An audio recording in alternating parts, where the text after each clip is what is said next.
Yo, what up? It's Friday with the fellas. What up, fellas? What's up? So, hey, we got Marcus and Christian back with us again. Got a special guest, my brother, like my blood brother. Not you guys will start to see that this conversation, the topic tonight, originated in the car, and it's been like an ongoing conversation. But I feel like so many people are talking about it now, after the election and whatnot. But we'll jump into that, fellas. How y'all doing? Good.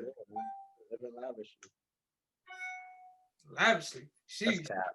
I'm like, oh, what's good? During the pandemic? Yeah, yikes. I don't know how I'm feeling. I just paid rent today.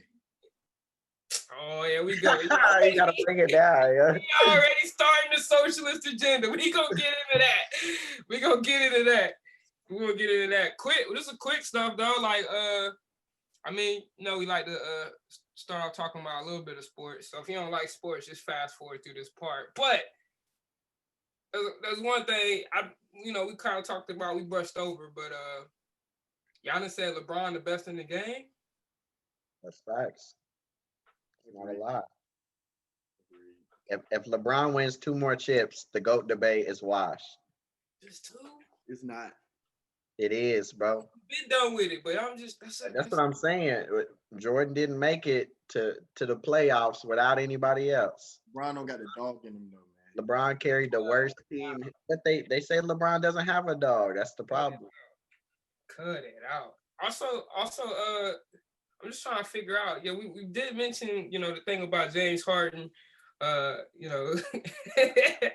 not being in favor of his new coach, Stephen Silas, which is part of the handful of African American coaches in the league. We gotta take a deeper look at James Harden and what he got going on, man. I don't know, man. Sport ain't much popular sports until a couple weeks, bro. Chris, you see this opening night? Y'all got are y'all playing opening night? I don't even know, bro. I didn't even check the schedule, to be honest with you, dog. I'm about to pull it up right now. Christian, what's your team? Miami. Hey, I seen a stat today that the Lakers have won 11 championships since the introduction of the 3-point line.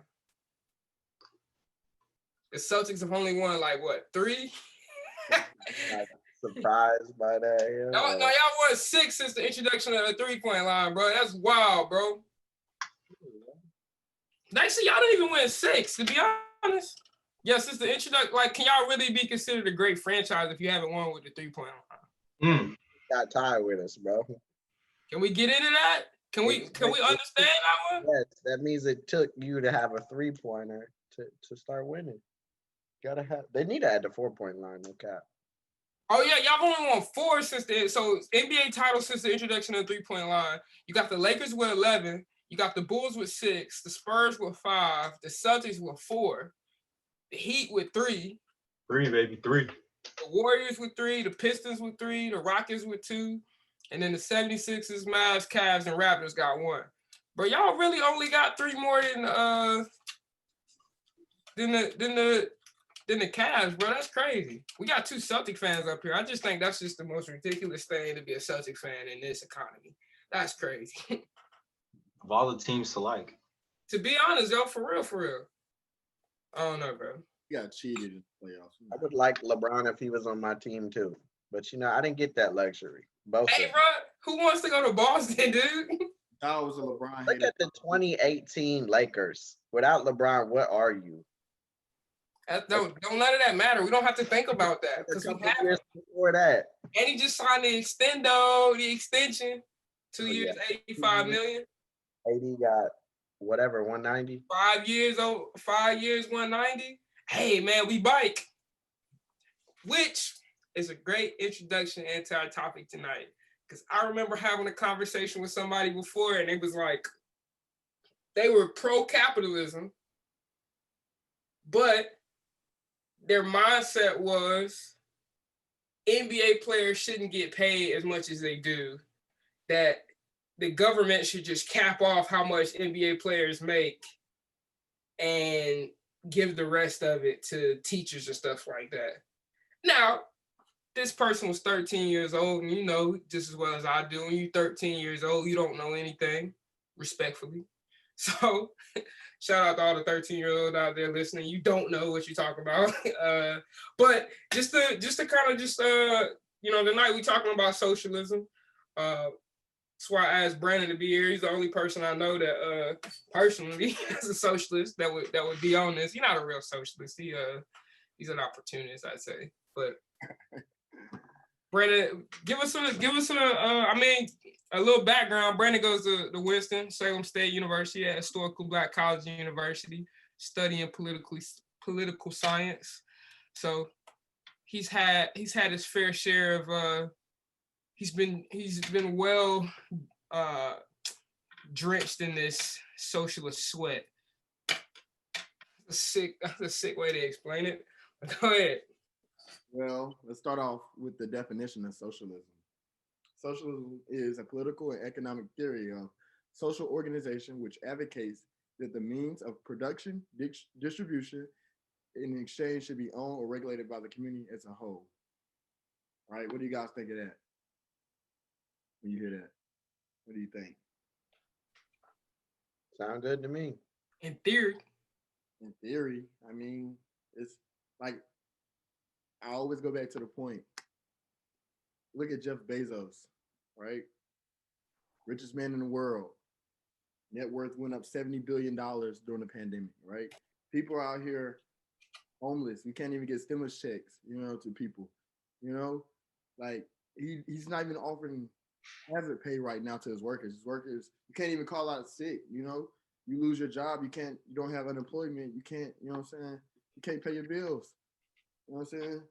So we live in a capitalistic society where it's all about greed now, right? It's all about greed. So what do we do to change that? How do we change that? We can't change that, can we?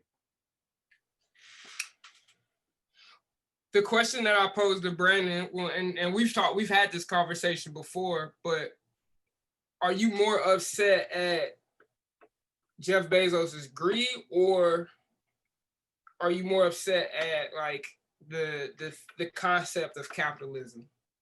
Well, I think I'm more upset at the government not taxing Jeff Bezos. Getting trillions and trillions, getting billions of dollars in tax cuts, not paying his fair share to society. There's people out here that owe back taxes, can't even afford to pay their taxes, man. Don't know the loopholes.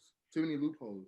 So since we talk about the system and even thinking through like what does socialism offer, Marcus, you were reading just earlier like some of the things that are like proposed in socialism. You wanna like mention a couple of those? Yeah. First of all, it's like I think it sounds really good because one is like it's catering to us young folks for sure. So of course you got like finance and college for all students, which boy, that I know a lot of people are like, man, once I get out to school, I need that debt taken care of. So you got that, workers' rights. Um, some people they're all about climate change. I'm not on that, but closing gaps. Yeah, look at you, buddy hasn't used a straw in like 10 years. Yeah, it's been like two actually. But what do you call it? Of course, people believe it's gonna like um pretty much exist for years to come. But probably one of the biggest things with all of us on here, like with Bernie Sanders, like caring about Black people. That's what it kind of comes off as. So it sounds really good from what they push out. So And the upping of minimum wage to a livable wage from 7.25. Like 7.25 isn't a livable wage for anybody at all. It's not. No matter how you put it, can't do anything with that. What's that? 40 hours a week, 7.25 an hour, like let's say 290 a week, right? Something like that. Somebody got a calculator, like 290 a week. Yep, 290 a week. It's 290 a week. What's that? Times 4. 1160 a month, right? 15K a year. Yeah. If you don't, right? There's no opportunities, You have no money to say, hey, I wanna save. You have no saving. every month your money's gone. You know, then you have a family. What can you do then? You can't even feed your kids. You know what I'm saying? Like now you're relying on the government to come in with food stamps, welfare. You know, Now, because is your solution to, well, now what do you propose on that? Because it sounds like the system that we have in place is very much so broken or easily to be manipulated, which in sense it means it's broken, right? There are people manipulating the system in which we have and escaping from things of that sort. What are you proposing there?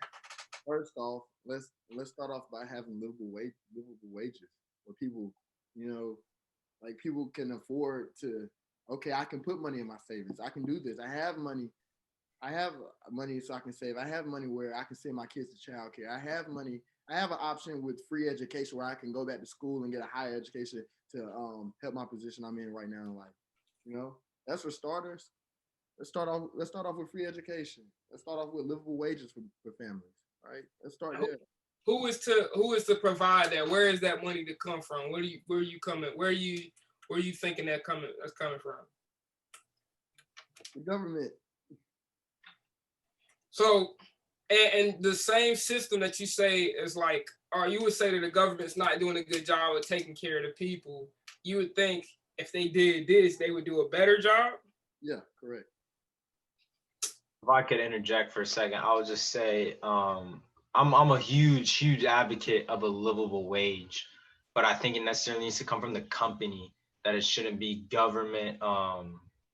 It shouldn't be the government shouldn't have to step in this regard. And the fact that they do should look at the heart of this, where who's in charge, the CEO, the CFO. We should be straight looking at that. We can talk about how the government bailed out airline industries, but 90% of profits over the last decade went into stock buybacks. So they were literally just being greedy and stuffing their pockets and making sure that the stocks were raising in prices to therefore raise their and increase their wealth. Knowing the loopholes, some executives saying back, okay, we made a good profit this year, let's do some stock buybacks. And that to me is concerning because it says that it goes back to that greed that capitalism breeds, and that's the issue that I have with capitalism. Capitalism necessarily, in theory, isn't really wrong because it should be a laissez-faire system. But what capitalism has brought us over these just look at the last 100 years, is natural greed that people have. There's no reason that someone should be making $7.25 an hour just because that's going to increase your bottom line.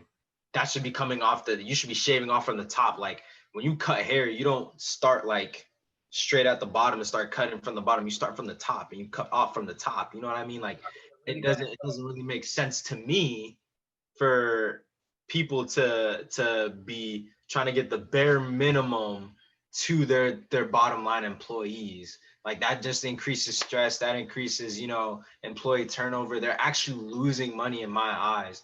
I feel like it'd be more profitable to expand in terms of delegate a lot other, what's the word I'm looking for, a lot other responsibilities to people. That way you maybe don't have to pay them more. But in terms of that, maybe you don't have an executive board of 50 people. Maybe you only have it of 25 people and you redistribute that. You know what I mean? $7 billion over 100,000 people. That's a lot of money, over just 100,000 people, over 250,000 people. $7 billion over 7 million people is a lot of money still. So these companies, these big corporations, obviously we're not talking about small businesses, because that's again what it does. It puts the pressure on small businesses to be able to hire and to maintain that, and it cripples a small business. What capitalism and socialism do, they don't really take into consideration the middle class, and that's what holds it together. For instance, just this last weekend, I went with my dad to take a transmission out of the junkyard to get a transmission for my car, because I need a transmission. And we're trying to get the transmission out, and it's that middle piece that's holding everything together from the transmission being able to fall out.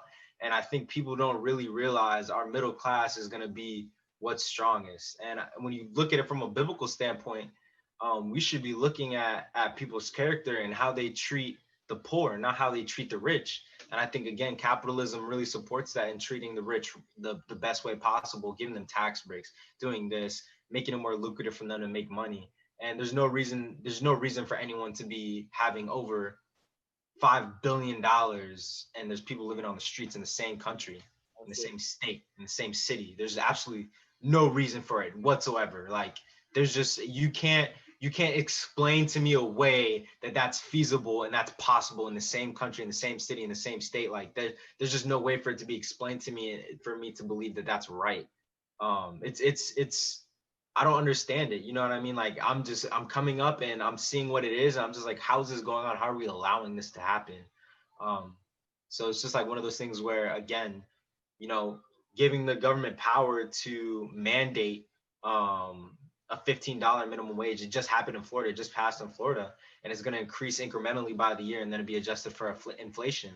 But it shouldn't come from the government. You know, like people at McDonald's, there's no reason for them not to be getting paid $12.50 an hour. Like, that's, to me, like that's the bare minimum. $12.50 an hour. Like, McDonald's, bro, as big as McDonald's is gonna breathe easy. And any point in the year, McDonald's is gonna be breathing easy.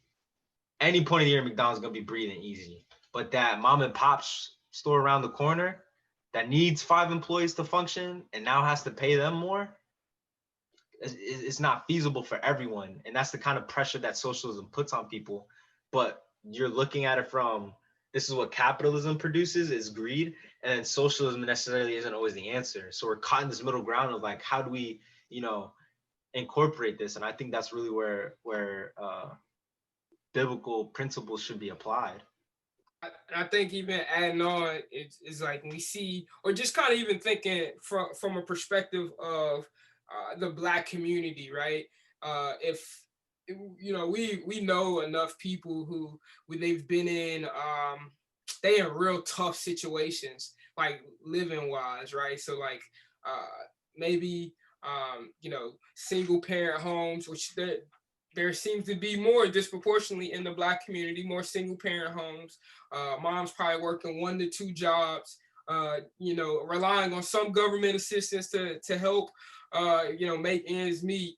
And so the idea, the thought process is that this socialism structure is going to benefit us. And I think the one thing I always get back to, and this is where me and Brandon's conversation came, this is how we came about, is that we see all of these issues, and I feel there's way too many people that want to like, see, this is why we should be like on some socialism. This is why we should be on socialism. Or hey, this is why, we got to stick with capitalism. We see all these like different theories brought out. And the 2 things I brought up to Brandon in our conversation, and I think the issues that we see can be fixed with church and business. Good church, good business practices. So you see homeless people on the street, the government's most likely failed them. Something has failed them, but I think that's the church's thing. That's the church's like mission to take care of. You think about people who need jobs, right? My favorite CEO, hands down, is Hamdi Ulukaya. I hope I butchered his name every time, but he's the CEO of Chobani. Like, I eat Chobani yogurt now just cause I want to support, bruh. And you it's a 19-minute TED Talk. You get a chance, definitely check that out. We can put the link in the description. But he was talking about the anti-CEO playbook, and most of these CEOs, like Christian mentioned, they're trying to like fill their pocket, right? These airline like CEOs, they were lining their pockets by buying back stock and overinflating the company's value. But the thing we got to get to is what bro literally at Chobani, they had a ton of money like they could have put in their pockets, but instead they gave every one of their workers a piece of the company, like ownership stake in the company, like as a Christmas gift. And there's articles all over the internet like, oh, is this like some sort of like sham, or like what were they trying to accomplish? I'm trying to take care of my people, because that's what this is all about. It's about taking care of our people. So it just comes down to, what is it like? Are we asking the government to do something that the church and business should be doing. And I know obviously businesses have to worry about their bottom line. That's no doubt about that. But do we have enough business owners that are going to put people over profit? That's a big step. And I don't see many people doing that unless you're a Christian, right? Unless you're a believer. Do we have these churches who see like, hey, there's a homeless population, and we need to do what we can? What do y'all think about that? I feel like I just want to add on some stuff Christian said about you can't rely on the government, like for the small businesses. Well, I think we can. Like the corporation, what I'm saying, they should be taxed more. But I feel like if you're starting a small business, you should get more government grants, to help for startup costs, to help pay employees, stuff like that.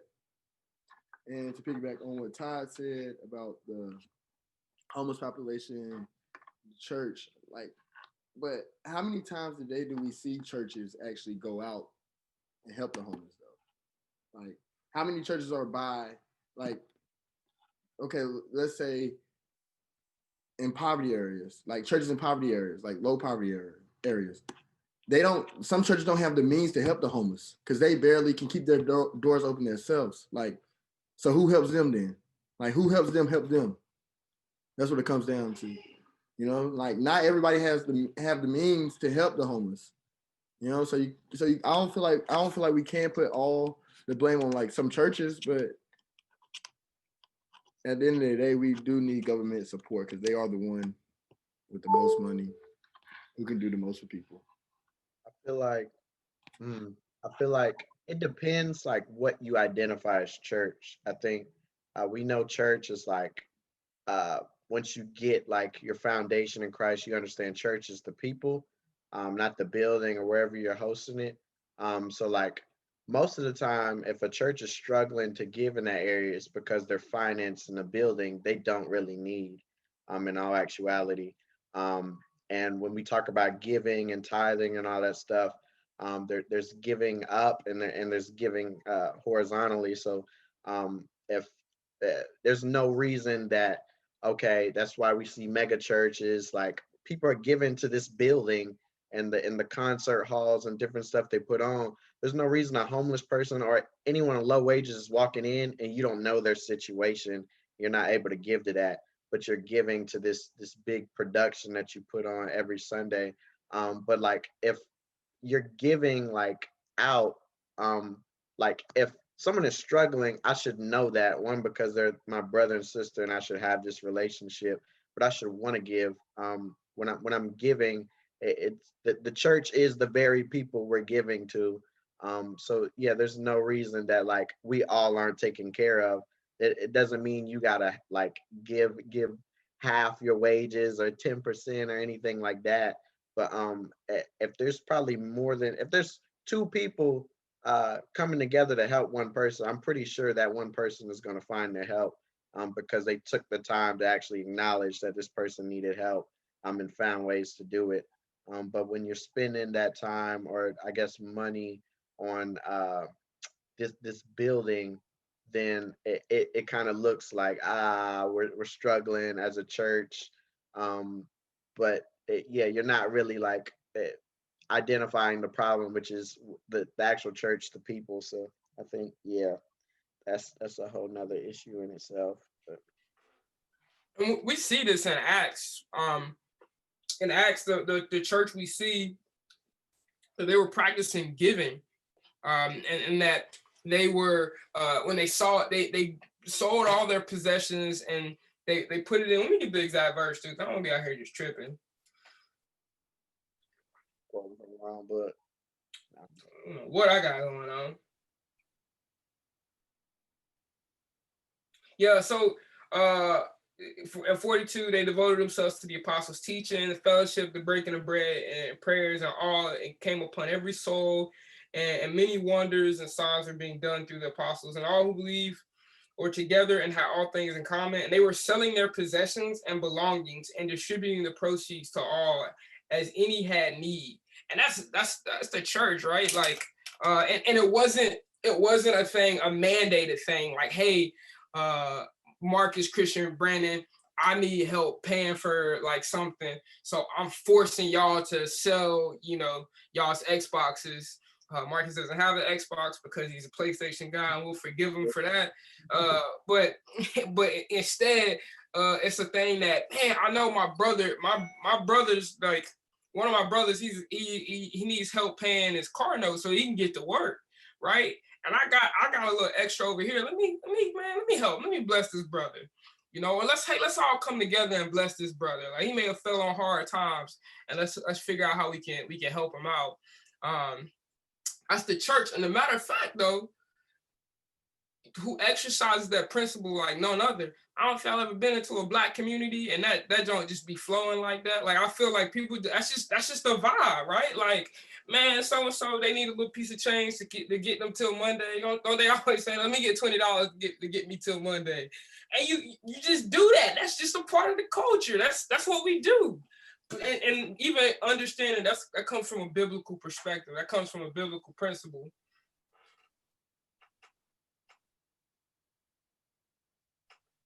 So it's not socialism in the Bible. It's just, that's the church. That's the church's like approach to it, for sure. Now, okay, this is one thing I just don't like. I think this is what makes me a socialist. I just don't like that the rich get richer and the poor get poorer. That's the bottom line. but can you truly look at another? Can you look at, okay, the world has an issue. There's an issue here that the world has. Let's solve it with a world system.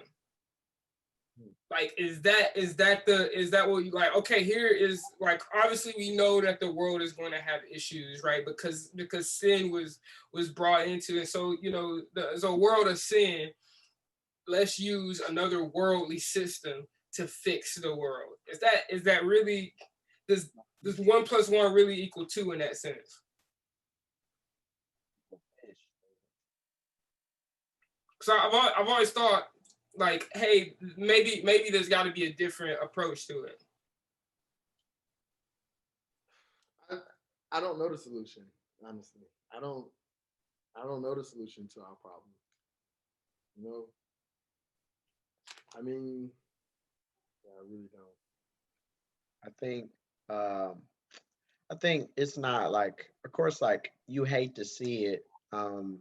For sure, I think there's been poor people even uh, during biblical times, but I don't think it's like a situation where it's like like you got to fix everyone's like situation where like I got to solve all world hunger because that's probably not going to happen. But I think uh, yeah, if, like, you're not like just casually passing by people and looking at them as if they're not like on an equal playing field as you, or they don't need help, or they don't need catering to, or doing stuff like y'all did, and helping people have a meal that day or every Sunday or something like that. I think taking care of where you can take care of is yeah what you. But I think uh, when you have the opportunity and you pass it up, that's where you should you should begin taking a look at like where you're at. But yeah, I don't think it's like a global where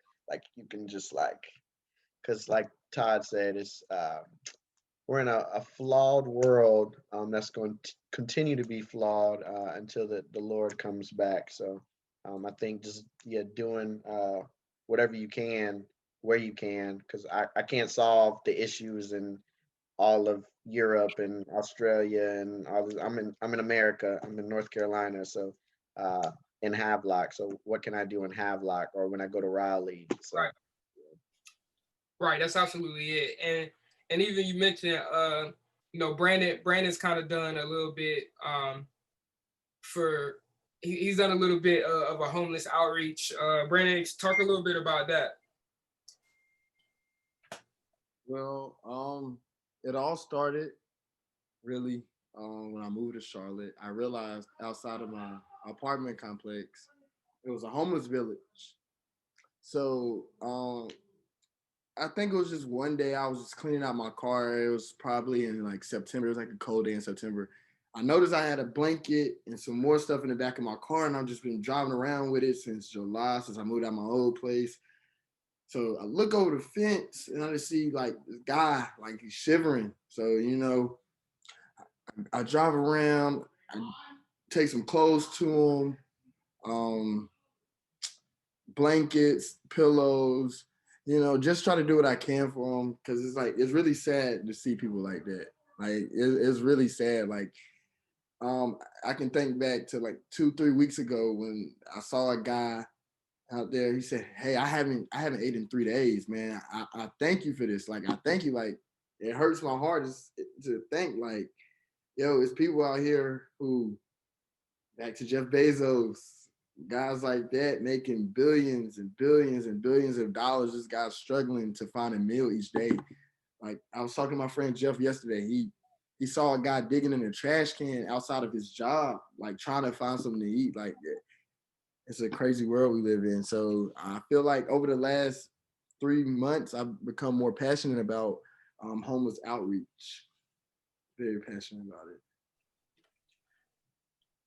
it. And I feel like this is the case with most people I know personally who lean more. So most Christians I know who kind of lean towards that. Hey, I feel like the government needs to do more, or more. They have more of a socialistic mindset. I feel like their heart is very similar to Brandon's. It's like, I want to do what it takes to help these people.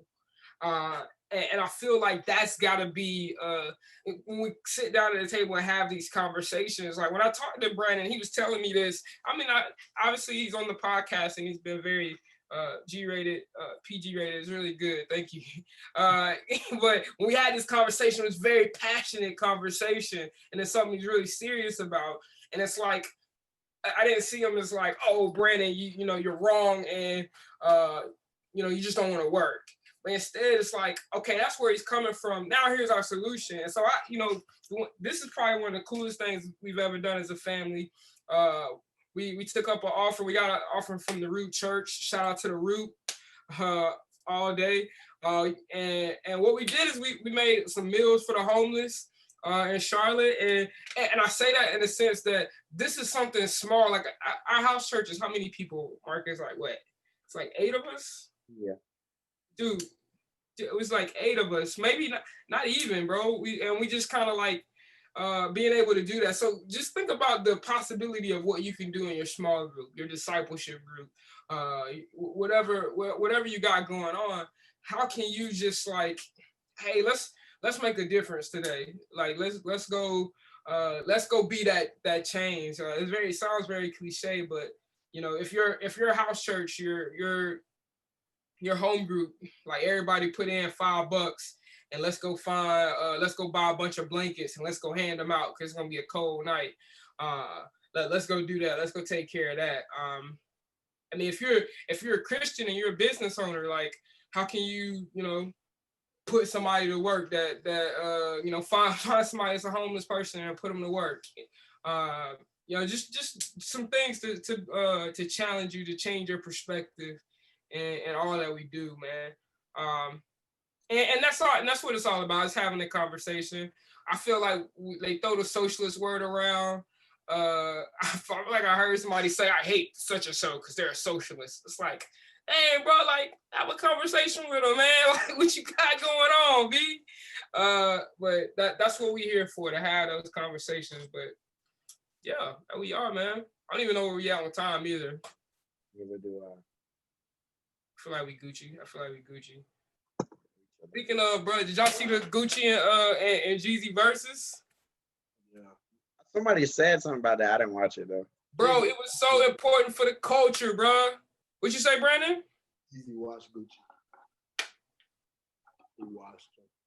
Bro, I don't even consider them rappers, dog. That's how like I'm cool off that, bro. Hey, bro, if it's not the best, hey, yo, Christian, you from Atlanta? You are a resident Atlanta dude. You can leave me with that bankhead stuff. I'm cool. Yeah, Christian, you are a resident Atlanta dude. What you got for us on the Gucci and Jeezy? Hey, wait, just giving context. and everyone can like apply to this. This can apply to everybody, but like these two rappers, they had beef, which for all of our listeners that don't understand what that is, that means that they had a disagreement, a strong disagreement amongst them. It led to one of their friends dying, and those guys had not been able to be in the same place for years. And apparently because of the culture, that whole beef had like, it had kind of just gone through the whole like Atlanta, like it's something really big in Atlanta. And then these guys finally got a chance to reconcile. I was like, man, ain't that something, man? That's pretty cool, man. They reconciled and they did a versus battle where they both played 20 of their best hits. Brandon says that Jeezy won. I'm telling you, the streets are saying Gucci won. So, and I listen to the streets. What they say? I listen to the streets. And what he got going on? Cool. Hey, man. Brandon, thank you for joining us, man. Yeah. I appreciate it. Appreciate you and your socialist thoughts. Hey, just hit my booking manager next time. So you can book me. Yeah. Oh, you wildin'. Hey, we don't actually pay anybody to be on the show, man. Just hit my booking manager. We'll talk to my talent agent, man. I'm about to say until next time, Arriva Dirty. I don't even know how to spell that and where like the origin of that. But hey, it's Friday with the fellas. Appreciate you guys, man.